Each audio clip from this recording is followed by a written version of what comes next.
with me on my IG, my FB. You got YouTube and you have the Wisdom app in the building. And we are here on another smooth edition, I like to call it a smooth edition of Jarvis TV. And it's going down. Tonight we are on part 2 of All About the Emotions. All About the Emotions.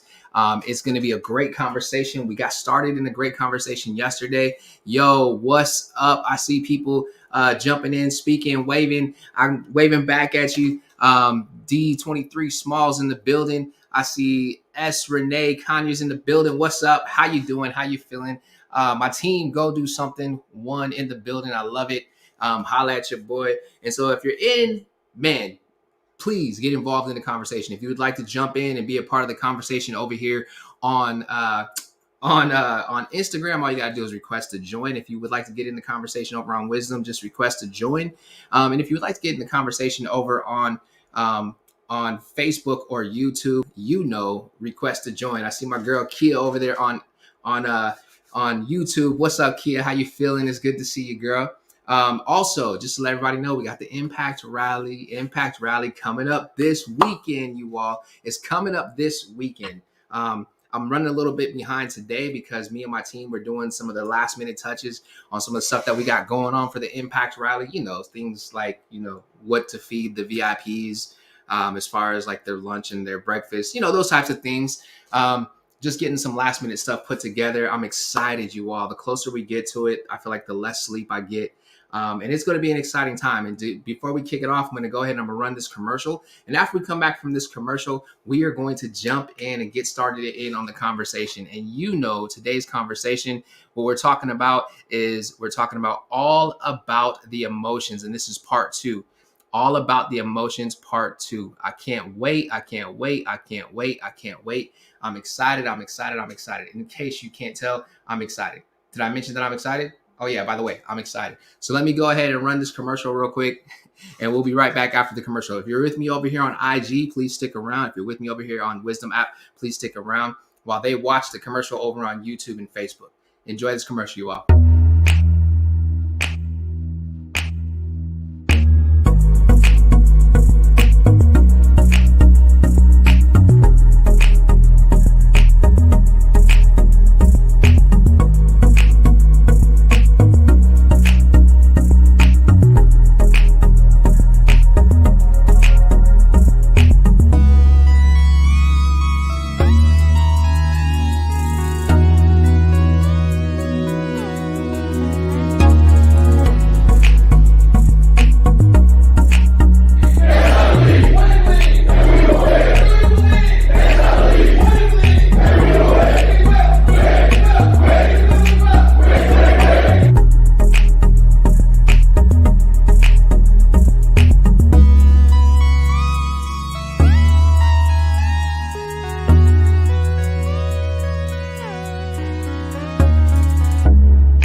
So welcome back to all my people over here on YouTube and Facebook. Just trying to make sure I have some things together with IG. I want to make sure that they can hear me over there on IG Wisdom app.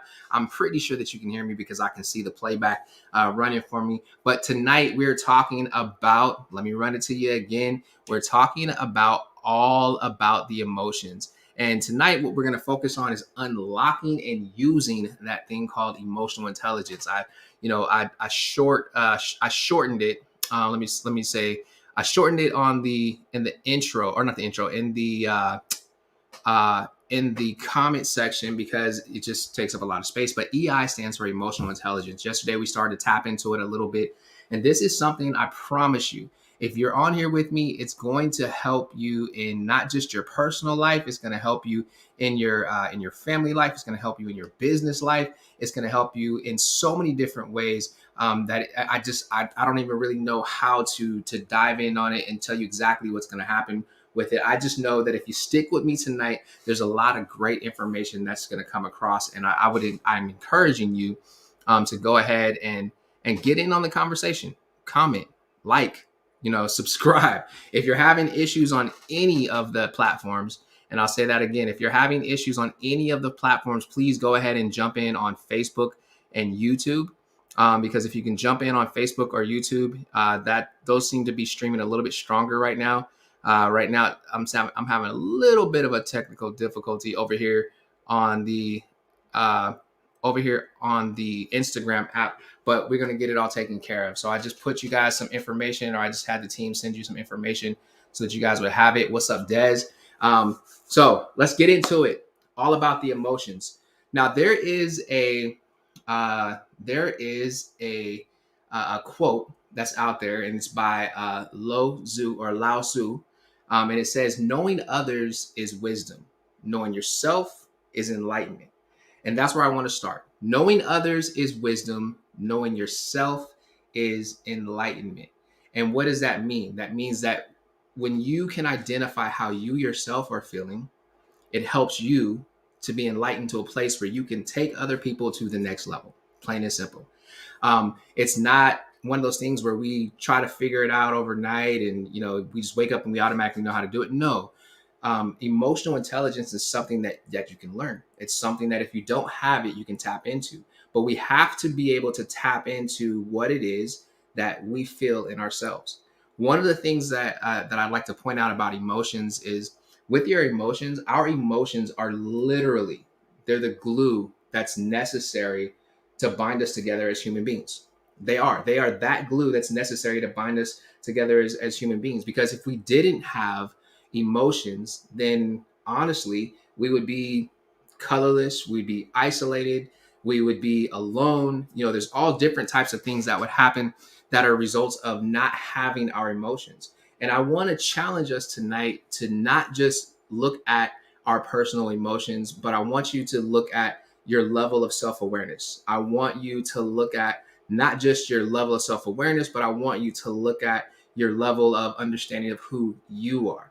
Because a lot of times when you as the individual are dealing with something, or you as the individual are trying to handle things, there's a challenge in looking at yourself and being real with yourself. And I want to encourage everybody tonight to be real with yourself. And I do apologize for those of you who are over on IG, because I know there's some kind of glitchiness that's going on and some technical difficulties. But you can definitely go ahead and jump in and join us over on YouTube or Facebook, and that'll take care of all of that for you. All right. Let's dive in a little bit further. Let's dive in a little bit further. Of course, I got some notes today, and I want to make sure that I'm hitting on some really good points. We started off very good yesterday. We had a great start to this conversation. We had some great input given by Sahar Nafal. We had some great value and input given by Dominic.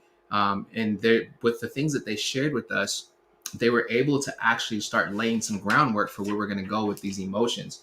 One of the things that Dominic said is, he mentioned that emotions are on the inside and your feelings are on the outside. Meaning that when you're going through things, if you're reacting and you're acting out impulses, you basically you don't have any control over what's going on, because you're just reacting off of what you think is a feeling, not necessarily what's going on the inside of you. You haven't taken the time to recognize what it is that you're experiencing on the inside of you. And what you're experiencing on the inside of you is very important.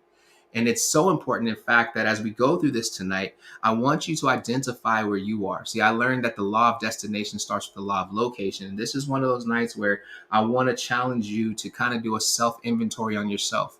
I want to challenge you to heighten your personal self-awareness. I want to challenge you to be honest with yourself, because if you can be honest with yourself, then you can be honest with others. And it just helps you to control what you got going on. If you were over on YouTube and Facebook, and I talked about, knowing and unlocking your EI, your emotional intelligence, the write-up that I have with is, I believe, says something to the effect of that we all have control of our emotions if we know how to take control of our emotions, or something to that effect.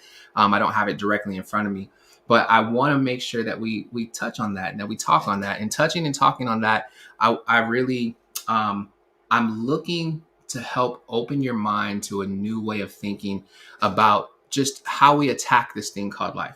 I want to look at it, and I want you to look and think about, how can I better serve my spouse? How can I better love my spouse, my partner? How can I better serve my children? How can I better serve the people that I work with? How can I better love, serve, the people who work for me.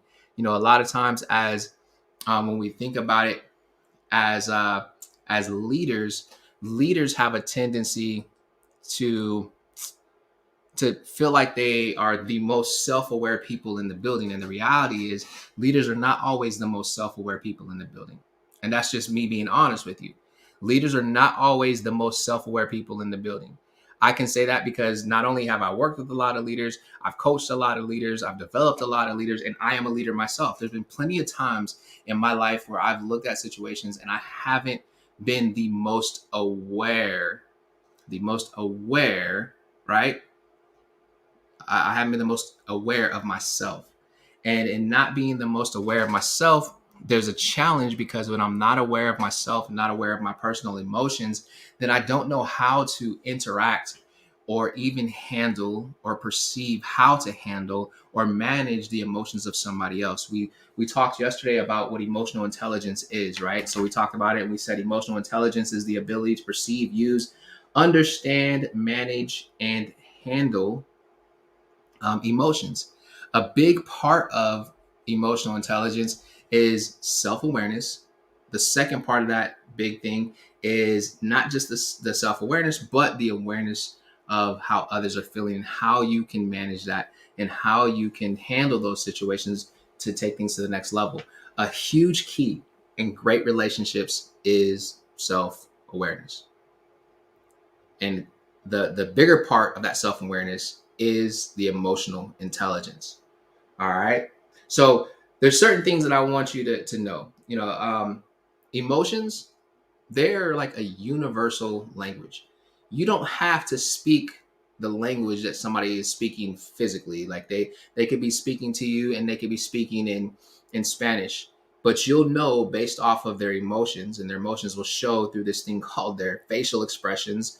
Their emotions will show in the tone of their voice. Their emotions will show in their actions and how they're doing things as to where they are, right? And it's one of those things. And you're saying like, well, how would you say that their emotions will show through their face? Well, you ever heard the phrase "don't wear your emotions on your sleeve"? They're not literally talking about your arm. They're talking about being able to see the emotions that you're going through on your face, being able to look in your face and get those social cues off of the facial expressions that we instinctively give. You can tell. Listen, we have 42 muscles in the face. You think we have 42 muscles in our face for it just to be here and not display how we feel and not display what's going on emotionally on the inside of us? They're like a newborn baby can show you how they feel. Matter of fact, if you ever held a baby, this is funny to me. If you've ever held a baby, then when you see a baby, they start to get this wrinkle right here.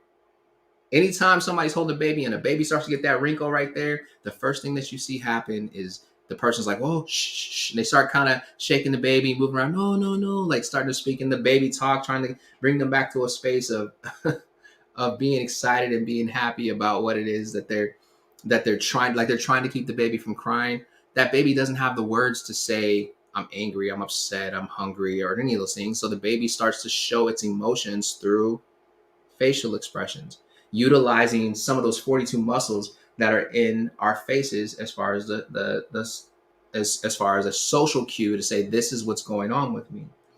Now, our emotions, the word emotions comes from a Latin word which means to move, which makes sense because a lot of times in our emotions, honestly, they literally set us off into thoughts and actions. Follow me on this. It comes from a Latin word which means to move. We can be moved by our emotions.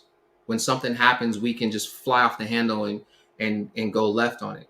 Or we can, I don't want to say suppress, we can fly off the handle and go do something, right? And I'm not talking about my brain. I'm just saying like our emotions can trigger an action. Our emotions can trigger a movement out of us. It can trigger us to think about things a certain way. And us thinking about certain things in a certain way it can either cause you to win or lose.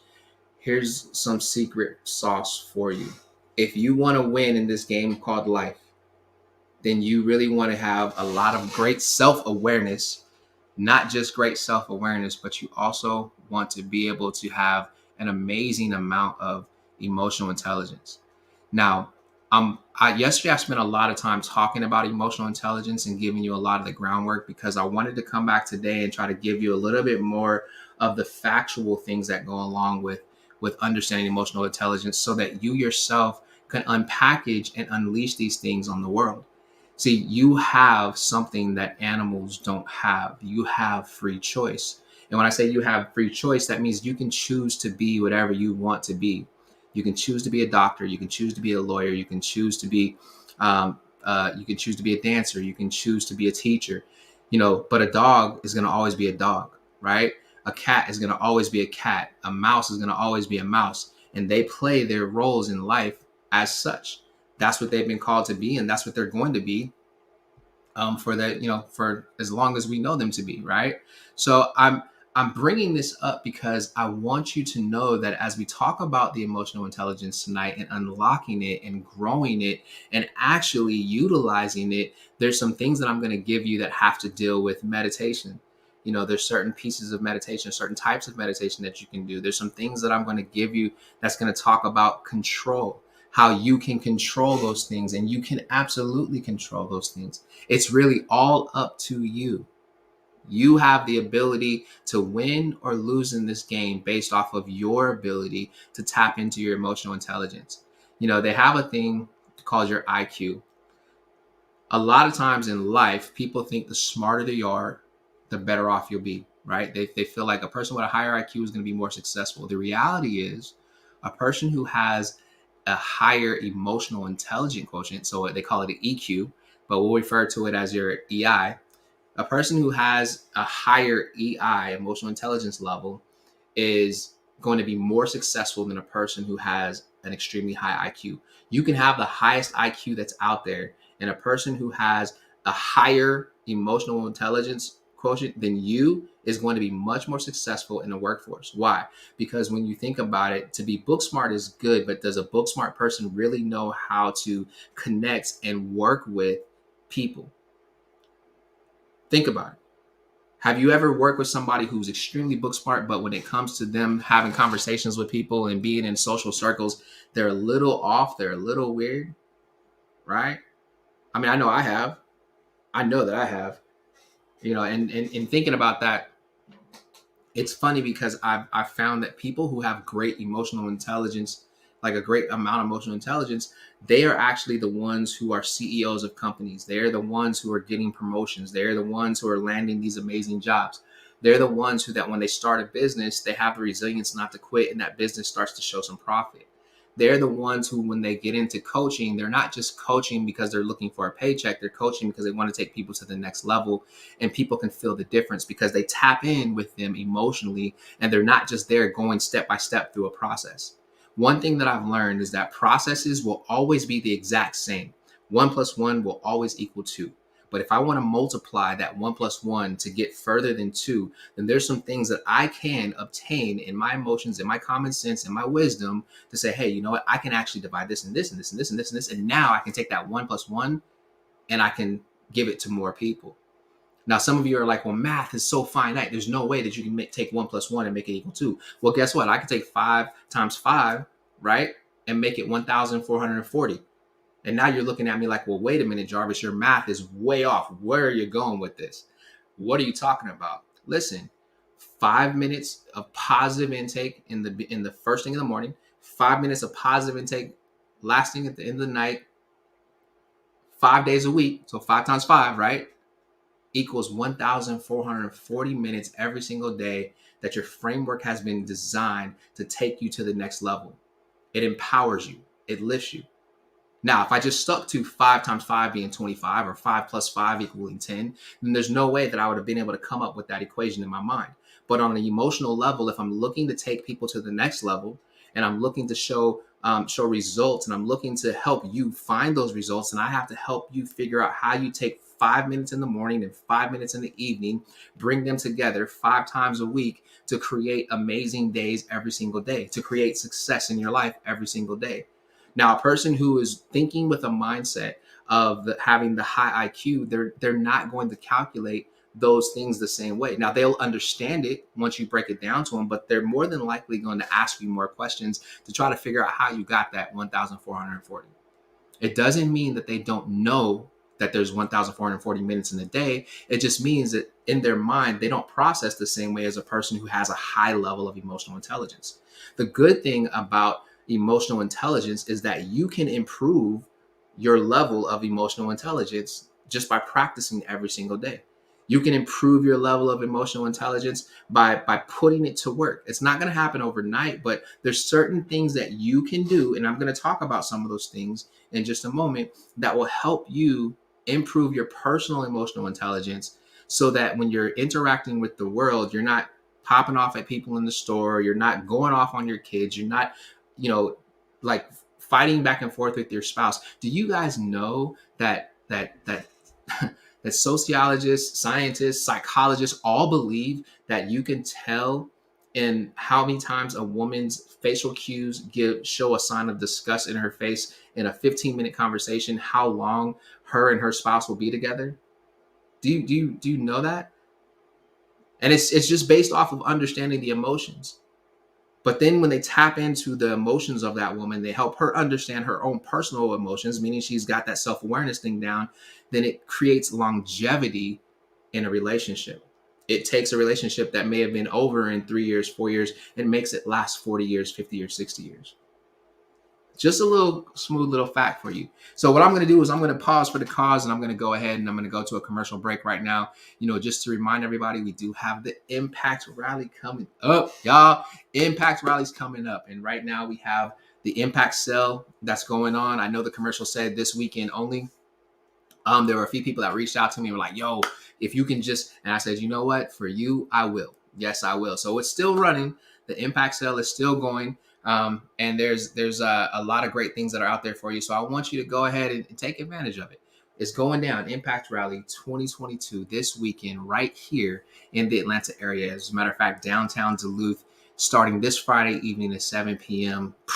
It's going to be life changing. So, hey, for all my people that are over on YouTube and Instagram, enjoy the commercial. I'm sorry, YouTube and Facebook, enjoy the commercial. All my people over here on Wisdom and Instagram, let's have a cool, quick conversation while these people are enjoying this commercial. Sound like a plan? Sounds like.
Yo, welcome back from that commercial break. I hope you enjoyed it, and I hope that you went ahead and went over and started your registration process on jarvishenderson.com. If not, you know that you can go ahead and you can text your boy by texting impact to 386 200 1394. And what's up to all my friendly people that are jumping in right now? I just said some great stuff to my IG and Wisdom people, because they can't see the commercial. So they heard things that you guys didn't get a chance to hear over on Facebook and YouTube. So I said that we were going to talk about unlocking this emotional intelligence that's on the inside of you, and I'm going to start showing you how to push back. But there's a few things that I want to make sure that we talk about that can take you to the next level. One of the things that I want to talk about, and I mentioned this a little bit earlier, is I want you to know that if you can make simple tweaks to your emotional life, it'll give you an edge. It'll give you an edge in reframing any situation that you come into contact with, because in your mind, you're going to actually be able to change how your brain is processing what's going on. Okay, so I'm going to say that again. and I'm looking at my notes here because I don't want to miss this. If you can make simple tweaks to your emotional life, and this is tapping into your emotional intelligence, then it's going to give you an edge. And what that edge is going to do is it's going to allow you to reframe any situation that you run into in life in your mind so that you can actually change how your brain is processing the event. When you master your feelings, this is a key to fostering good relationships with you, yourself, and other people. So, as a leader, if you're watching this, I'm challenging you tonight to change the way that you think on things and to change the way that you process things. Because I don't want you to be those people that are suppressing your feelings. I don't want you to be those people who are and matter of fact, I'm gonna tell you why I don't want you to be people who suppress your feelings. If you suppress your feelings, a lot of times we feel like if I can just take a deep breath and suppress my feelings, then I'm gonna be okay. No, that generally backfires on you, because what will happen is over time, you'll get frustrated, you'll get angry, you'll get agitated, and it's almost like shaking up a bottle of Coke and dropping in one of those Mentos. It'll explode. The plastic can no longer hang. As soon as something hits it the right way, boom, you're going to fire off on people. And I want to help you not to do that. So what we're going to do tonight is we're going to start making these simple tweaks, simple adjustments just in your emotional life so that you can have an edge, so that you can actually reframe any situation in your mind and actually change the way that your brain processes the way that things are happening. One of the things that I want you to try to do is I want you to try to start focusing on being able to read others. And when I say read others, I'm saying like, okay, let's say that you are in a relationship and the person that you're in a relationship with, they, married or dating, it doesn't matter. This person that you're with, let's say like on their face, you can just tell, like you can see the cues of things are going on, something's happening. I'm challenging you in those moments to try to have a conversation with them, not pushy, because you're trying to figure out what's going on, but ask questions that are open-ended questions that will allow them to communicate with you. And an open-ended question is not this: are you feeling okay? Because when you ask that question, are you feeling okay, what's the common answer that you're going to get? That's right, I'm good. Yeah, I'm good. I'm cool. I'm okay. Yeah.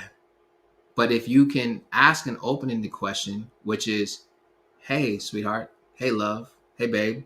Hey, honey bunny. Hey, sugar plum. Whatever you say to them. Hey, boo bookins. I don't know what you say to them, but you say, hey, how are you feeling? And when you ask them, how are you feeling? And they say, I'm good. No, really, how are you feeling? How are you feeling mentally? How are you feeling emotionally right now? And then give them time to be able to answer you. Because even if I were to ask you, how are you feeling? Your initial response is going to want to be, oh, no, I'm good. I'm okay. But when I go a little bit deeper and I say, how are you feeling like emotionally right now? How are you feeling mentally right now? And I pause and I give you time to respond. Now your brain is trying to figure out, how do I explain what my emotions are? How do I tell them the real feelings that I have, the real emotions that I have? How do I take this that I'm feeling and make it make sense? Because right now it doesn't make sense to me. And then have that conversation with them so that you can help take them to the next level, so that you can help move ahead with them, so that they too, when they ask you, you can now be transparent with them as well. Okay. So you got to learn to read others, because what that's going to do is, remember what I said, those small little tweaks are going to give you I'm sorry, they're going to give you those small little tweaks are going to give you an advantage and an edge. Those are going to give you that advantage and that edge based off of your ability to tap in to what other people are feeling. So where I started off in the beginning, I'm going to go there now. Know yourself. Know yourself. If I were to ask you right now, do you really know yourself? You would probably have to pause for a moment and think about it. Some of us would be overly confident, like, yeah, I know myself. But do you really know yourself? If you run into problems and it seems like there's a lot of issues that come up, and there's drama after drama after drama, and crazy conversation after crazy conversation after crazy conversation, the question is, do you really know yourself? Because and let me say it like this: if you run into those situations and you react to those situations, So what I mean by that is, let's say you're in a conversation with a friend, and that friend is like, they get heated. If you get heated with them, and now it's a back and forth type of thing, then now what happens is, because you got this back and forth type of thing, I'm asking you, do you really know yourself? Because if you knew yourself, right? If you really knew, if you're self-aware, then you would know where your emotional state is and why you're where you're at, and you would know how to handle and how to work with that friend. So, like I said, my quote is from Lao Tzu, and Lao Tzu, that quote is this: knowing others is wisdom, knowing yourself is enlightenment. Rest on that for a minute. Sit on that for a minute. Think on that for a minute. All right. So now we're going to start unlocking these emotions. Okay. And I'm going to try not to get too deep into my notes, but I'm going to get deep into my notes. So here's something that I need you to know. When you're not conscious of your own emotions, listen to me. When you're not conscious of your own emotions, you're at the mercy. You're at the mercy of your emotions, and they can and will dictate your behavior for better or for worse. All right. I'm going to say that again. When you're not conscious of your emotions, you're at the mercy of your emotions, and they can and will dictate your behavior, whether it's for better or for worse. What does that mean? That means that you have to know yourself, be conscious of what it is that you're feeling, be conscious of what's transpired in your day, be conscious of, like, when things start feeling like they're going haywire in your mind, be self-aware enough to stop yourself and say, hold up, wait a minute, let me cease and seize this moment, let me hold on to this moment, and let me pay attention to what's happening around me. Is it what that person said to me that's making me angry, or is it the fact that I slammed my hand in the door earlier that's making me angry? Is it that the boss is just getting on my nerves, is making me agitated, or is it the fact that I went to bed at 3 o'clock in the morning and jumped back up at 6 o'clock this morning, so I'm suffering from a little bit of a lack of sleep, but it's my own fault because I chose to stay up all night?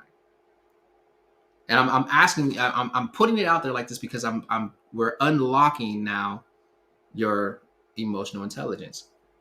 We've already started unlocking it, but we're really taking those steps now to unlock it to a place where you yourself can use it. It's important for you as a mom. It's important for you as a dad. It's important for you as a husband. It's important for you as a wife. It's important for you as a leader. It's important for you as the follower. It's important for you as the boss. It's important for you as the employee. It's important for you as the entrepreneur. It's important for you as the coach and the mentor. It's important for every single one of us to be conscious of ourselves and our emotions. The worst thing that can happen is for you to make decisions based off of the emotions that you feel, that are, because now your emotions are in control of you and you're not in control of them. How many people know somebody who's lost a job because they just went off? How many of us know somebody who's lost a client because emotionally they didn't even pay attention to what their client was saying and they just treated them wrong? How many people know somebody who has been going through a hard time, and the people who approach them to talk to them say some of the most outrageous things that you can think of because they're not self-aware and self-conscious of what's happening with that individual, and they're just focused on what's going on with them, not knowing exactly how they're feeling and how they're talking and how they're responding and reacting to people. All right. So there's something else that I wanted to point out, man. And I'm just trying to figure out how I want to say this.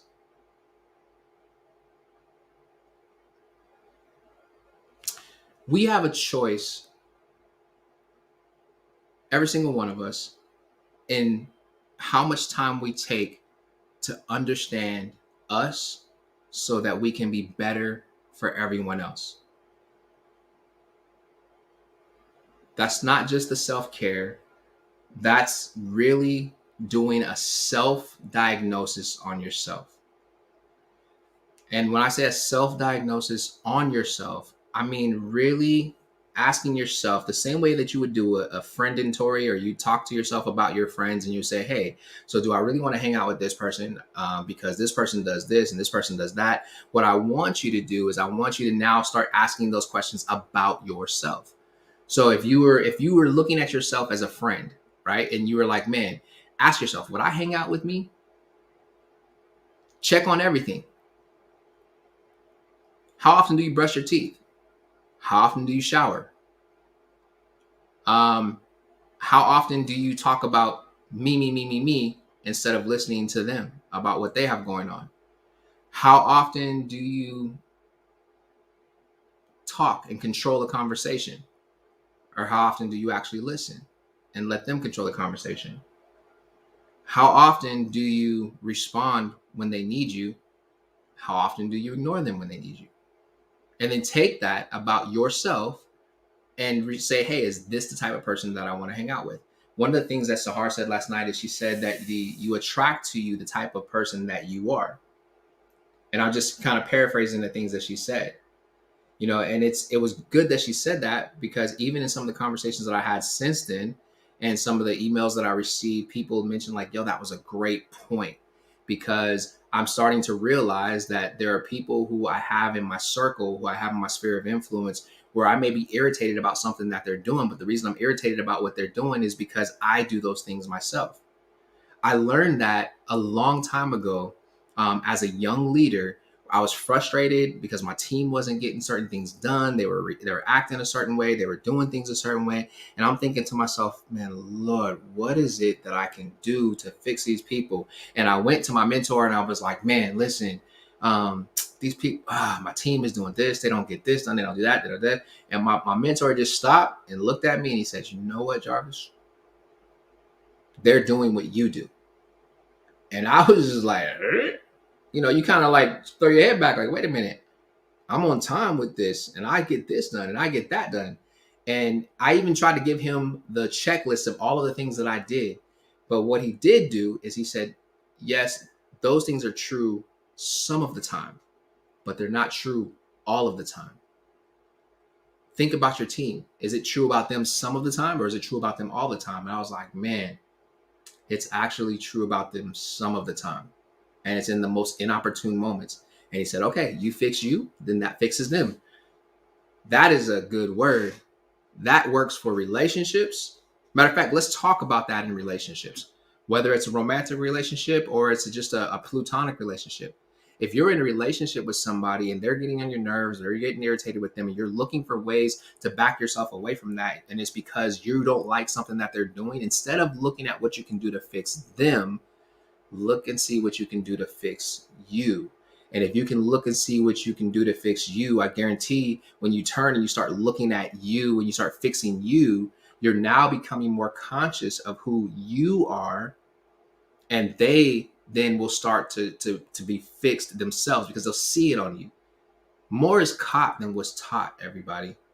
And what I mean by more is caught than was taught, like you can tell somebody, this is my love language. You can tell somebody, this is what I expect from you. You can tell somebody, this is what I want to see.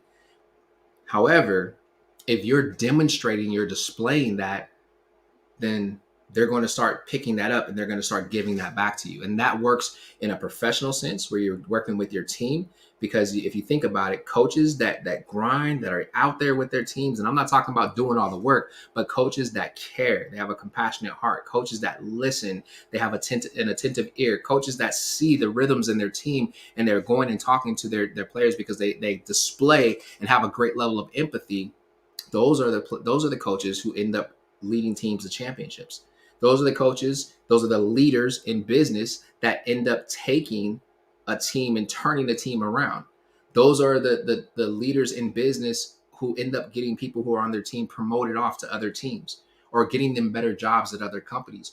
Those are the fathers who raise amazing sons. Those are the mothers who raise amazing daughters. Those are the husbands who lift up amazing wives and wives who lift up amazing husbands. Those are the people who are in dating relationships that do that for each other. All right. And I don't know who that's for, but whoever it's for, I'm hoping that you go ahead and you take that. So I don't know if you guys have ever heard of this, but there's a study that I've seen it done plenty of times, but I believe the first study was done like back in like uh, I don't know, like it was done a long time ago in the 1960s or something like that. But they took marshmallows, took marshmallows, and they put them in front of kids. And what they did is, the study was this: they sat a marshmallow in front of a child and they told the child, hey, if you can do one of two things. You can eat this marshmallow now, and that's your marshmallow. You can have it. Or you can wait for me to come back and I'll give you more marshmallows. You have the choice. And so the person would leave the room and they would watch the kids. Now, if you've ever seen the videos of this, you'll see like the kids kind of like all around the marshmallow, like, oh my god, this marshmallow, oh, like they're just, However, for there are kids who will eat the marshmallow and there are kids who will wait. What they found is the kids who wait on the marshmallow ended up being more successful in life. Now, you're probably asking, what does that have to do with emotional intelligence? It has everything to do with emotional intelligence. The marshmallow, I don't know if test is not the emotional intelligence. It's the fact that you have somebody who's going to react in the moment. I want the marshmallow now. And then there's the person who's like, you know what? I'm going to wait and process this out so that I understand what's going on. And they get the marshmallows later. Those people who get multiple marshmallows are the people who have tapped into their emotional intelligence. And what they do is they don't just understand where they are emotionally, but they take the time to understand where somebody else is emotionally and process, how do I work this out to where we come out to a good ending? How do we have a great conversation? How do we have a great dialogue? These are the people who, when text messaging gets murky, right? Because you can't hear a person's tone in text messaging. When emails get murky, you can't hear a person's email or a tone in their email. You kind of place to their email whatever the tone is that you have in your mind. So if you're upset and you're reading the email, then it sounds like they're talking to you like they're upset. That's why a lot gets lost in translation with emails. I'm glad that they have emojis, but emojis don't even always tell the right story, because I've sent plenty of emojis. Anybody who knows me knows that I love emojis.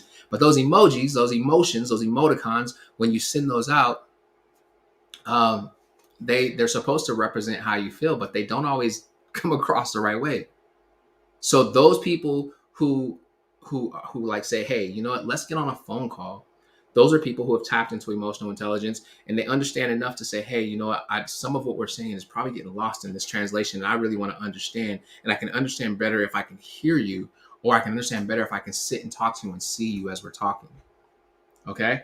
So you can either be the person in your emotions where you settle for the marshmallow, and you can have that marshmallow all you want. And once that marshmallow's gone, it's gone. That's the person who's being controlled by their emotions. You're reacting. You're just shooting off of impulse. Or you're going to be the person who's going to stop, who's going to think, who's going to actually look at it, and work through. Now, something that I saw is like, okay, I found this study that brain surgeons or brain studies have shown. They show that when you're angry, your amygdala, a small structure in the primitive impulsive limbic center, hijacks your conduct by triggering the release of the stress hormone cortisol, which then surges through your systems. So when I'm talking about operating off an impulse, when you're angry, that's what happens. Your oblongata just automatically, it controls you. It shoots the stress hormone out to your whole body, and now you're furious and you're frustrated. Now, when you take the time though to actually say, I'm angry, like if you know that you're angry and you take the time to say, you know what, I'm angry, what happens is you shift that brain activity. And you shift that brain activity from the limbic system to the prefrontal cortex, right? And which is the rational part of your brain. And that helps you to think through how to best handle the situations that you're going through. Crazy, right? So you can either let your emotions control you, or you can control your emotions. And I wanted to give you that scientific backing to it, because I know if I can give you a little bit of scientific backing to it, it'll make a little bit more sense. So what that brain study showed us is, it showed us that when you get angry, and immediately when you're angry, your amygdala in your brain, it's a small structure, the small structure in the primitive impulsive limbic center. It immediately, so the small part of your brain hijacks your whole system. But when you actually come out and you say, I'm angry right now, You actually are taking control of that emotion. You've identified the emotion, you're taking control of the emotion. That's unlocking your emotional intelligence. That's you reaching in and diving in and going a little bit deeper on what it is that you're trying to do with yourself. Okay? So now you can actually train your mind. You can train your mind with this. And this is something that I get excited about. This is applying that emotional intelligence or enhancing your personal emotional intelligence. If you just take just 1/2 hour a day and you do meditation, 1/2 hour a day, and they call this mindfulness meditation. It's enough to start inhibiting your amygdala's stress circuitry. So you can actually start to inhibit that stress circuitry that normally would hijack your body. And what do I mean by taking a 1/2 hour a day and doing mindfulness meditation? Well, it's a part of self-awareness. And all you got to do, it's very simple. You stop and you say, I'm angry right now. And in those moments when you're angry, you're thinking about what you're angry about. And you have to tell yourself, this situation is not going to control my day. What I'm going to, like, you just stop. If you take 30 minutes and you speak positively, like you really focus on your mind, you really focus on your emotions, and you tell yourself, I am in control of my emotions. I predetermine how I'm going to react in a bad situation to make it a better situation. Like, you can do things like that. You can say things like that. And when you do that, if you do that 30 minutes a day, just 30 minutes a day, you will inhibit your that stress hormone being shot into your body by at least 50%, which gives you as the individual more control. I know that as a leader, you definitely need that. As a parent, you definitely need that. In a marriage, you definitely need that. Dating, you definitely need it. In all of these areas of our life where we have these relationships, those are things that are needed. Those are things that help us not to flip out, help us not to trip out, help us not to get into these heavy arguments, and they help us to get to a space where we're listening to the other person and understanding. We operate with empathy. All right. So the second thing that I want to tell you about in this emotional intelligence piece is you have the ability to resist impulsive behavior. You do. You have the ability to resist impulsive behavior. And the reason I say you have the ability to resist impulsive behavior is because you do. I'm going to tell you a story. All right. And I like to tell stories. So I was probably like 23, 24 years old. And at 23, 24 years old, I was managing a finish line in Savannah, Georgia. And I'm running this finish line in Savannah, Georgia. And anybody who knows about the South, they're still trying to work on the racism piece. It's not, not everybody's over the hump yet. All right. So I'm working in this establishment. It's busy. I have a particular shoe that I know is nowhere else. Nobody else in the mall has this shoe. No other company has a shoe. And as I'm carrying the shoe out to this gentleman, he's an older white gentleman, and I just walk up to him, and it's busy. It's like a back to school season. And I'm like, hey, sir, how are you doing? I'm sorry that you had to wait. I know it's crazy busy out here. This is the shoe that I have for you. He grabs the shoe from me, snatches it out of my hand, and he looks at me, and he's like, what the hell am I going to do with this? And I was like, I thought this was the shoe that you wanted, sir. He's like, you know what? Keep your effing shoe, you freaking nigger. And he throws a shoe at me. And when he throws a shoe at me, the shoe hits me in my lip. And I'm just like, I catch it. Now, mind you, I just said it's crazy busy. It's back to school. People are buying shoes for their kids. I turn around and the entire store, like everybody in the store stopped and looked at me. And there had to have been like 60, 70 people. It was like you could hear a pin drop in this piece. And at that moment, I stopped and I said, and this is before I saw everybody, I just said, okay, sir, well, have a wonderful day. I'll be here when you come back. And I turn around and all these people look at me and their eyes are like, literally like a cow looking at a new gate. Like, how'd that get there? Like literally just eyes wide open. What did I display in that moment? I displayed emotional intelligence. I displayed my personal ability to control an impulsive reaction, because my impulsive reaction wanted to just, like, as soon as he threw it and he said what he said and it hit me in my lip, I had two shoes in my hand. I had a box and I had to shoot. My impulsive reaction in my mind was, what the blah, blah. That was my impulsive reaction.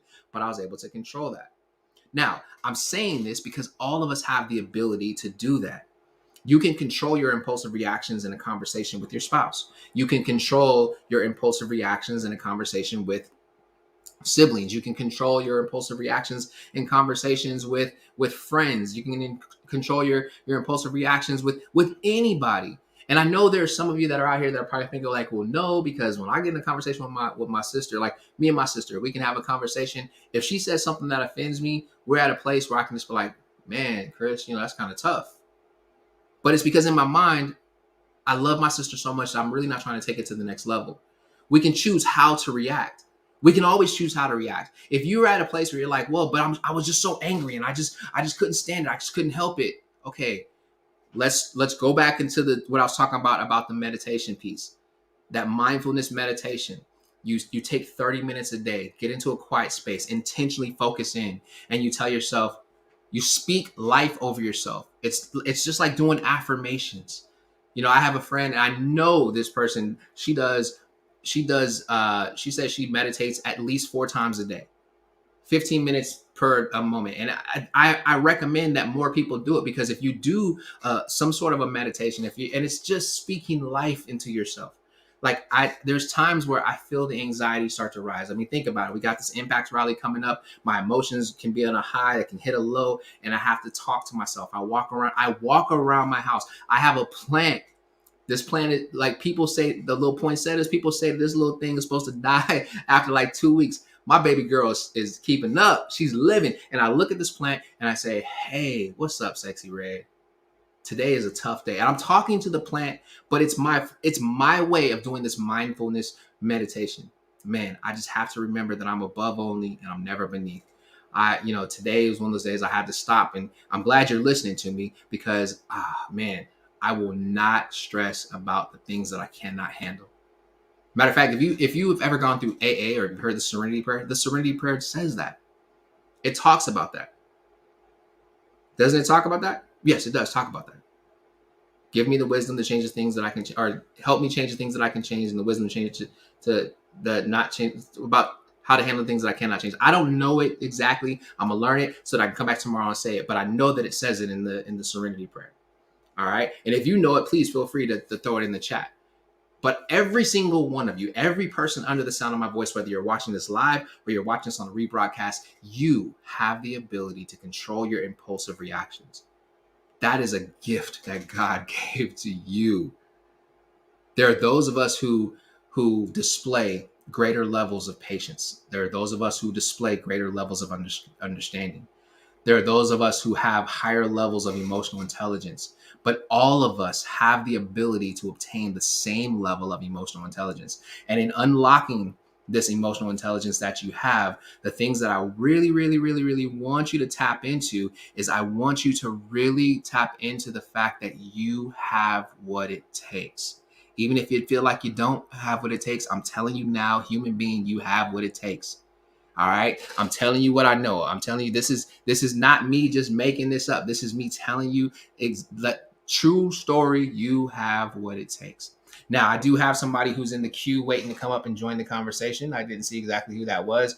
Oh, it's my good friend, Jason Kente. So I got him coming up. We have 5 minutes in this because, well, actually, we got to do a little bit shorter. We got about 2 minutes. So I'm going to bring you up, Jason. I got 2 minutes to be able to have you in the conversation with me, my friend. Because I'm looking at the time. Jason, what's up, my guy? Giving me 5 minutes is like giving an elephant a little thing like this to pull on. Man, I'm actually looking at the time, and I just want to make sure that we don't run too long. We can be out quicker than that. It's up to you. I just like to accompany people because I love your teaching, and that's very good. I just wanted to affirm that. Yes, of course, if we didn't have the ability to control our emotional intelligence, we'd all be in prison. Yeah. Because there are times, we wanted to punch somebody. Yeah. Yeah, that's very true. That's very true. I've been there myself, man. I've been there myself. And one thing that I'm definitely did you go to the same prison as me? But let me throw this out there for you. Yeah, let me throw this out there for you, Jason. So there's one of the things that I have in my notes is, and this is big. Emotionally intelligent people do more than just notice expressions. They tune in and share others' emotions. They display great amounts of empathy. What do you think about that? I just can't even identify with what you're saying right now. Like, my mind is on something else because the empathy would mean that I would be paying attention. And I was just thinking about, that I want to go to Hawaii for my. No, I'm just joking, brother. It's just, I agree with you, right? So that's why my first principle, one of the principles, is pay attention. Yeah, right? Yeah. Paying attention, you can't even identify with what a person's saying because most of the time, and the society's become so fast and rushed. Honestly, most of the time, people say, "How are you?" You can say, "Actually, I'm dying," and they're like, "Oh, I'm dying, thanks." Yeah. But that's good, man. I mean, it's, and a part of what I really am I'm doing tonight is I'm really unlocking this emotional intelligence so we can all start actually using it. And that's why I started talking about the meditation, the mindfulness meditation. I do have another meditation that I'm going to mention before I get off of here, but I wanted to really just kind of get, because I love when you jump in, man, because you say some great stuff, and I want to make sure that we really like we really hone in on this emotional intelligence piece and what people can do. So, in if you can give me just your understanding of emotional intelligence and how you utilize it. You're about to get married, so how do you utilize that emotional intelligence on a daily basis, when you're dealing, just working? I mean, she's not just your fiance, she's also your vice president, right? Yeah, and it does add a level of layer of challenge when you're working with a person, but it's my dream. So how do you apply that? How do you apply that? So what you have to do is you really have to get to know the person, and that's why our courting process was so good because I was away in another country in Canada. Okay. She was in Georgia, right? And the thing is, I do recommend this. That the app is called the well, you could use WhatsApp too, but I actually think there's another app, right? It's like WhatsApp, but it's better. It's Marco Polo. Yeah, right? I'm familiar with it. I'm not getting a kickback. Okay, I don't own it. I'm not a part of it. Yeah, right? I'm familiar with it though. Go ahead. Okay, but because the thing is, when you get to this is I said exercise that if the person gets to speak out in video everything they think, and then you get to respond in video everything you think, you don't cut the person off. Right. You don't misunderstand it before they're finished and get upset because they said that they're offended. So most of the time you're in a conversation with somebody, something they say, you interpret it with your view wrong. Right. Right. And the thing is, the book that the one of the classics, right? How to Win Friends and Influence People, right? It says the only way to win an argument is to avoid one. Because if you win, first of all, if you lose, your ego's going to be bruised. You're going to when the next one come back, you're not going to want to go on a date. You're not going to want to, if you're married, you're not going to want to sleep and do the big thing, yeah. Right? But if you lose, it's a problem, obviously. But if you win.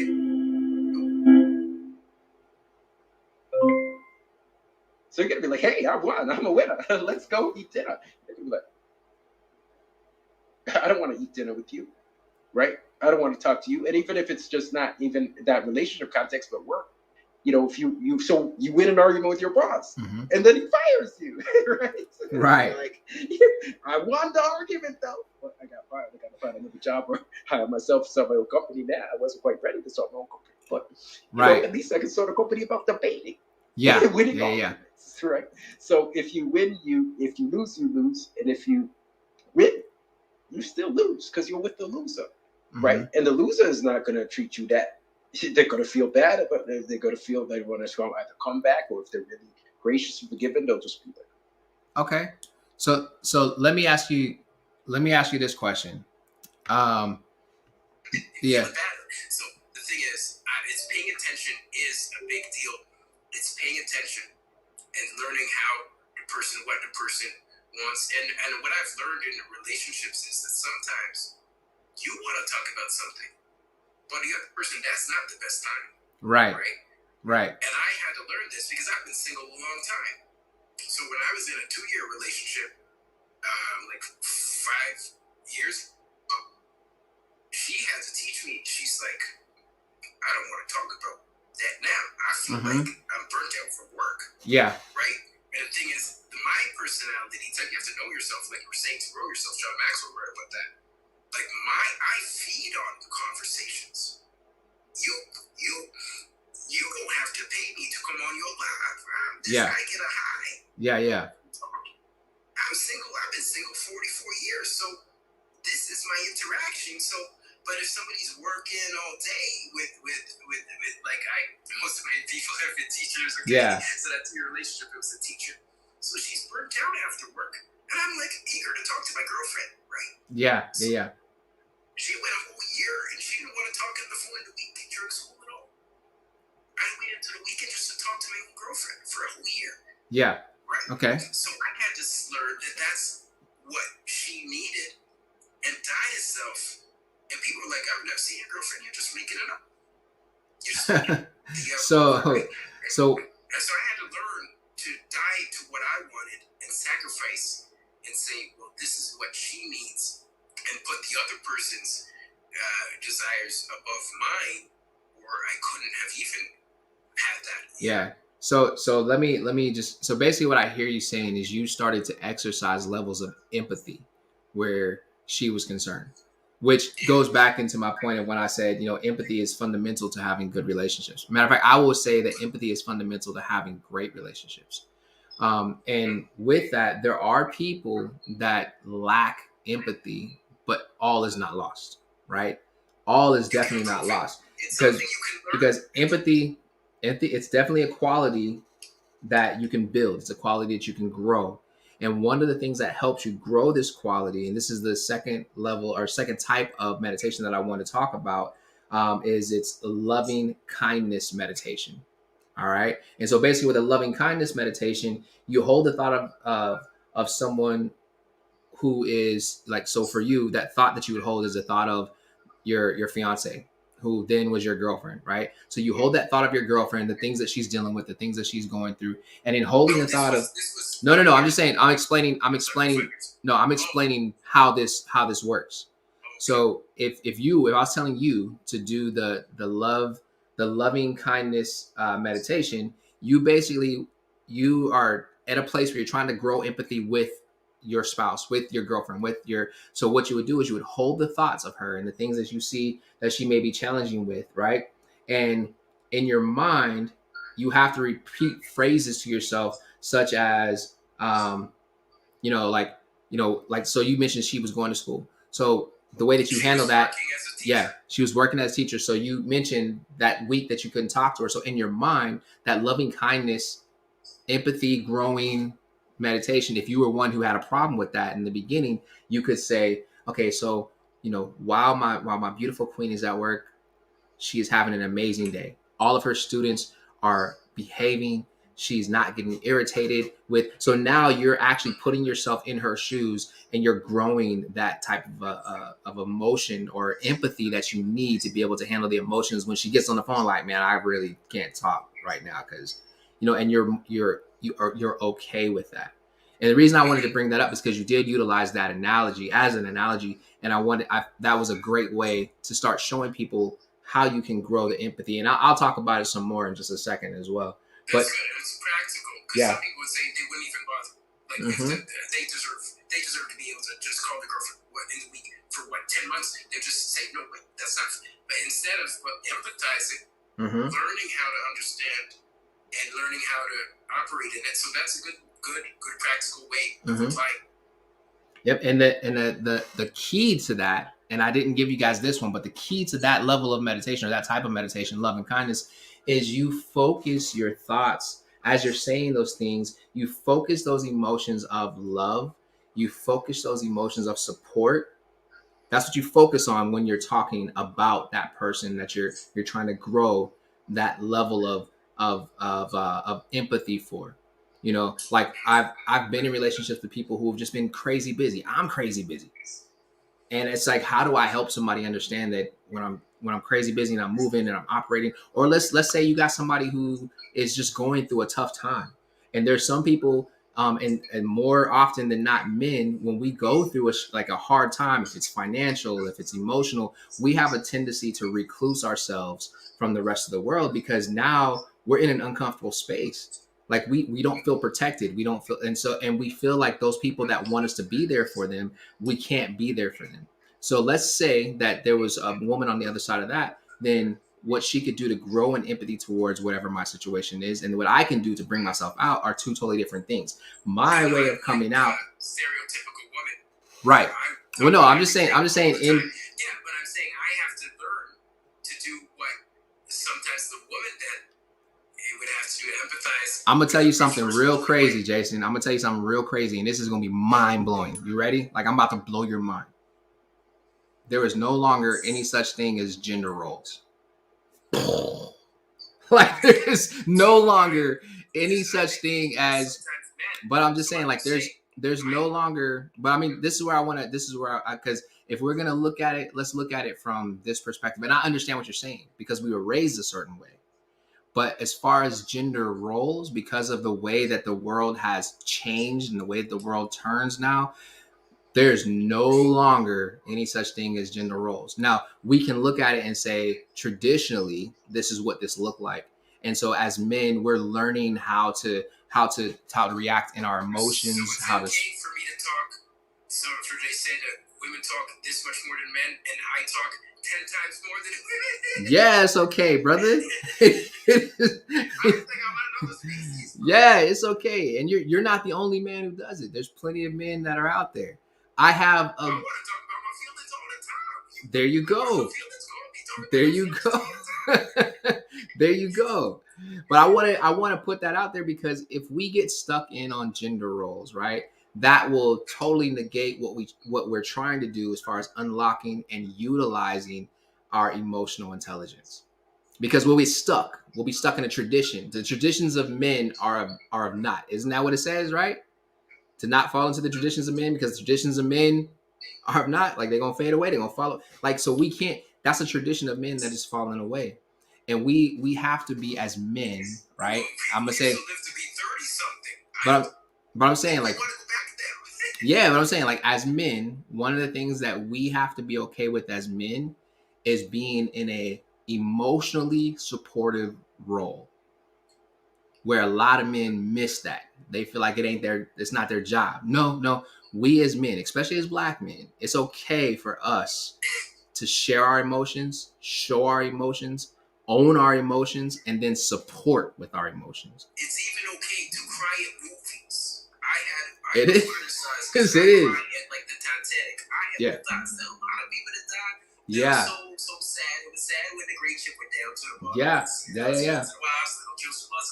It was sad when if you don't think it was sad, yes, something's wrong with you. That's very true. There's a reason why tears still come from our eyes. Mm-hmm. It's not an illness. You don't have to go see a doctor. Doctor, what's wrong? I had this thing seeping from my eyes. I think I have an issue of something. What was it? I don't know. If women have these tears, what is it for me? You mean you're crying? Yeah, something's wrong with me. Can you give me some drugs for that? Yeah.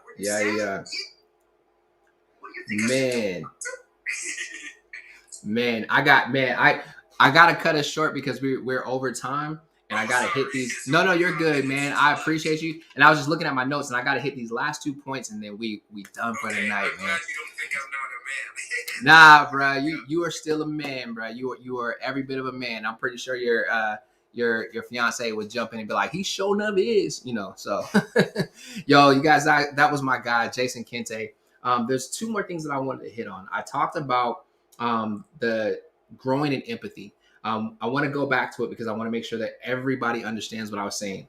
I was saying emotionally intelligent people do more than just notice expressions, because we can display a lot of expressions on our face. Our body language can tell us things. Emotionally intelligent people, they tune in and share others' emotions. It's this thing called empathy. All right. And empathy is fundamental to having good and great relationships. Now, if you're going through a situation and you're having a hard time empathizing with someone that you care about, if you're having a hard time empathizing with the people you love, you're having a hard time empathizing with certain people, there's a type of meditation that's called loving kindness meditation. And with that loving kindness meditation, I mentioned it when I was talking to Jason, what you would do is you focus on what that person is dealing with. They don't have to be struggling. It could just be a season in their life where they're busy. It could be that they're hurt by something. But when you focus on that person, you speak positivity over them. And while you're speaking positivity over them, you actually you focus your feelings on the feeling of love. You focus your feelings on the feeling of understanding. You focus your feelings on the feeling of concern. Okay. And that'll help you to empathize with them in that. Now, another type of meditation, and this is a great meditation, especially if you're looking to grow deeper, a deeper connection with people, and it's called a compassionate meditation. And what a compassionate meditation does is it enhances your empathetic concern and activates the same brain circuitry that's triggered when a parent in the same brain circuitry that a parent feels for their children. So when a parent feels love for their child, that is what's activated when you get into compassionate meditation. And the way that you would uh, and the way that you would do that is you would think on the positive thoughts. You would speak loving thoughts, caring thoughts, emotionally high thoughts of that person, thoughts of adoration, thoughts that lift them up. You would speak those things. So the same way that you would give yourself affirmations, now you're thinking on thoughts of love, you're thinking on thoughts of joy, you're thinking on thoughts of happiness, and you're speaking affirmations over the person that you love. You're speaking affirmations over the person that you care about. Now, if you're watching this and you're a professional and you're like, well, how do I tap into those different types of meditations for my team? Like if I'm leading a team, if I'm leading a staff of 20 people, if I'm leading a staff of 40 people, if I'm running my own business, how do I tap into that level of empathy, that loving kindness, and that compassionate those compassionate meditations?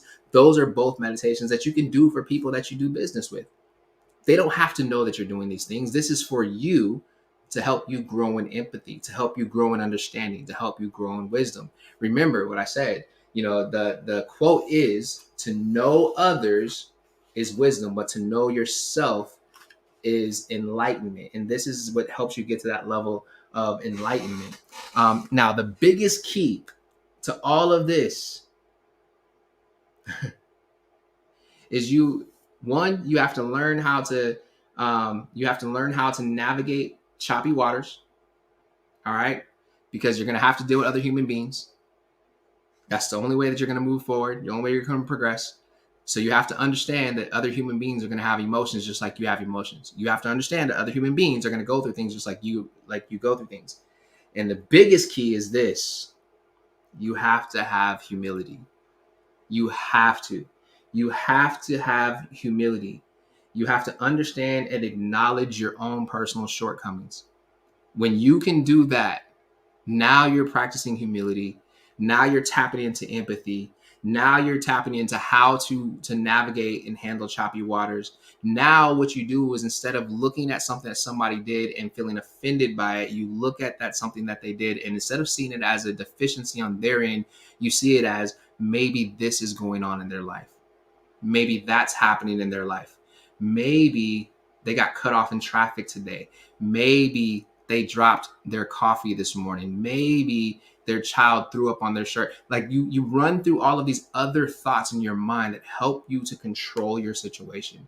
You can grow in empathy. You can grow in sympathy. You can grow in love. You can grow in joy. You can control your emotional impulses. All right.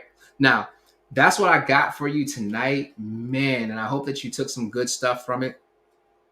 Tomorrow night, we're going to go a little bit further. Matter of fact, we're probably going to start talking about the science of happiness. And I myself am excited because I got this Impact Rally coming up. So, of course, I'm going to run another commercial for the Impact Rally before we get out of here. And then when we come back, I'm going to take us out with another song on emotions. Yesterday, it was Mariah Carey. I don't know what it's going to be today, but let's check out this commercial and then let's go ahead and get up out of here. And I want to say thank you again to my friend Jason Kente for jumping in and being a part of this thing. Come on, man. Let's get it.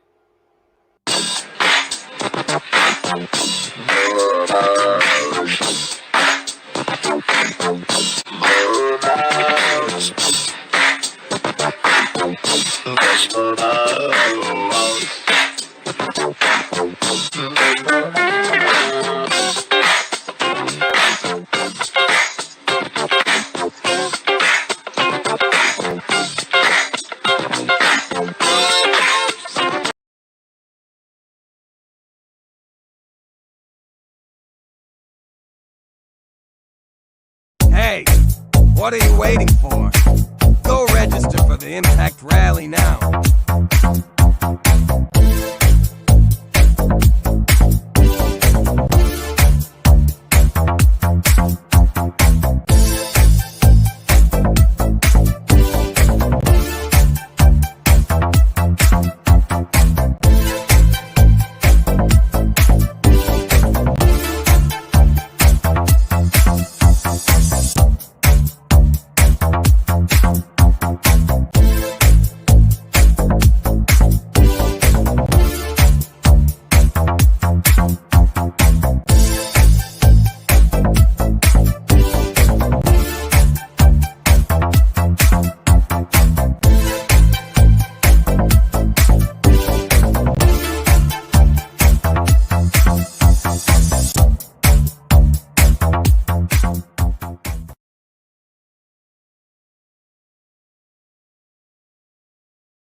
And I'm sorry, FB and YouTube, I took myself off the screen. I'm sorry, y'all.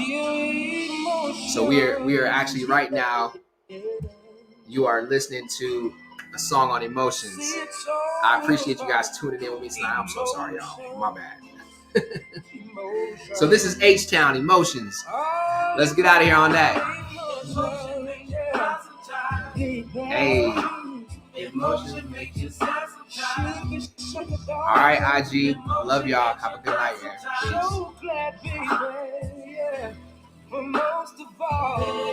Facebook, YouTube. I have enjoyed being on here with you. Have a good night. We'll be back tomorrow evening.